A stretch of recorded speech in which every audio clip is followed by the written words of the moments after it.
one of the guys who kind of fucked over my friend here. He got mega destroyed. Also, he got mega destroyed. Yeah, so he got screwed over. Okay, same shit here. You see how it's everyone's thing right here. See how he's backwards to this. See how it's everyone's inclination to go and push out like this, and then do a donut. Okay, if you watch me, what I'll always do is this. I'll pop in like this, and I'll park here, and I won't move. And the reason why is because, you know, and again, it's not an evil thing. So, you know, one of the things that opened my eyes is hockey. When I was in the comms with TSM, is that we talked about a position that was very similar to this, except rather than rotating inside and being in this angle he was at here, he was just technically front post. And I said, hey, I don't want you pushing out early, because then that's going to leave the net open, right? And the big thing that I don't like, and the reason why I'm whole against the layers thing, is because when you got a guy that's recovering here, and then when you push out, you leave that space open. So that space is now, because you leave that space behind you. Where's space unmarked? It's behind you. So you unmark this space to push forward onto a ball that was going to come into the corner anyway. So now you got to turn anyway, right? And on top of that, your guy can't recover fast enough to be able to hit this near post. But what does this also mean? Well, if you also have a shot on net, that means you can't really push out like this. Now here, let me show you. This was on a Pro Guides video. Let me show you this right here, and you're gonna see the fucking compare contrast in this situation between a pro league and what happens. Okay, so we have two different scenarios. You could push out early, right? And the idea is this guy, is he supposed to cover the midfield? Right? So this is one alternative. This is option A. You push out like this, and then you do a donut, and you get B. Okay? Then there's option B. Option B is you stay, and you have whoever's rotating back, which should be Liss in this case, right? This guy. He should be popping in like here. Now let me show you. I think I've showed you this. Look. So look, this is option B. So look, he did inside close rotation, or not inside close, but he's just rotating inside. And look, he has to respect the shot. So you could push out, right, in this case, and you'd be like, no, that doesn't look, I wouldn't do that, strange. Okay, right, because it looks like it's going to be a shot on net. Okay, well, here's our alternative. Now that guy doesn't shoot it. He pops it mid. So it is not his job to cover the midfield. Done. So now you know this. But now you can tell your teammates and be like, it is not his job. Because what should happen? Well, look at fucking Squishy Muffins here. Look at what happened to him. So he rotates, and you've seen this. You're like, oh, yeah, I already know this timestamp. Look, you know. Talking about it for years. It happens in every single Mr. E. I am trying not to get frustrated. I really do. And I am somebody that's a massive love. If you take my internet personality, you meet me in person, you'll be like, you are not the same person. I'm trying to love people, and I really want to, like, I'm trying to, like, yell less, because my roommates are trying to get me to yell less, because they're swear to God, they've spoken with me, and they're like, we need to talk, bro. And I love Marcus. I love Marcus to death. My roommate's like, look, dude, you're killing me. Because I'll fucking yell and scream at the top of my lungs. And he goes like, dude, I want to come home from work and I want to chill. And he goes, I get that you game. Like, you can go and you can scream. Like, I do the same shit. But he goes, just not at the top of your lungs. Right? Me and although, like, on my podcast personality, it makes a lot of sense. They're giving me a lot of shit. So everything in my life is kind of trying to teach me to hey, just mellow out a little bit. It's also going to help with the fucking professional commenters that love to go onto my stuff. And they love to go, how could you yell and scream at him? He's only a kid. He can't learn when you're yelling and screaming and being angry at him. You're so mean, strange. You should step. Shut up.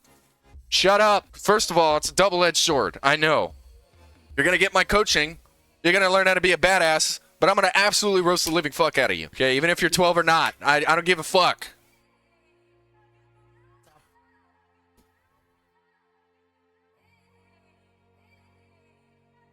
Oh, yeah. I mean, you're already covering it, too.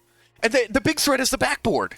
That's the threat. It's not that it's going to go straight into top corner, which that has happened like 3 times, I think, in my career. If it just goes in a straight corner, I mean, you could argue like, hey, it could have been here, but no, you're still not saving it. If it literally slots in there, they may as well go buy a fucking lottery ticket at that point. You know what I mean? Like on a 50, because that's the kind of shit that they need in order for this ball to go in. And the truth is you can't entirely mitigate threats in Rocket League. Like even in soccer, what we do is we've got a 4-4-2 formation. We got 4 defenders like this, and we got a net that's right here. Rather than spreading out and cover every defender right there, which all it would do is force us to now spread out. So now we're covering a field like this. which then allows passing angles and through balls because then guys can mark space. Like this forwards can mark space like this. You know? And then their wings can be here. And now everyone has to spread out in order to mark these people. You know what I mean? Now they have to really spread out. What does that open up? Space. What does that open up? Passing angles. So what do? They say, okay, we can't mitigate the fucking midfield threat entirely. So what we're going to do is we're going to give you the corner and let you have that, right? But we're going to shut down the midfield. It's a trade offer. There's an Achilles heel to it, you know? So it has to be. You can't, yeah, even the legend of Achilles is you can't be completely invulnerable. You can't do it. You know, you take a dip in the river Styx, and his mom held him by the heel so that one part of his body was mortal. That's the legend. And it's the same shit in soccer. You can't have an impenetrable defense, okay? And how does that manifest in Rocket League? It's the same shit where if you're fucking got some guy that's slotting at top corner like this, you know? Slotting at fucking top corner, even if you're here or here. It's just, it makes a hell of a lot more sense to be fucking right here. So that's the added detail, because you already know about all this stuff, but the added detail is there's always going to be a threat. You can't mitigate it entirely. It's like a 90-10 type thing, you know what I mean? Like, there's always a chance. So we give them the corners in soccer, and we say, okay, rather than you doing through balls and then being able to get it through and have a really good shot on our goalie, we want you to put it into our corner and to throw it into the net into 11 guys and to force headers.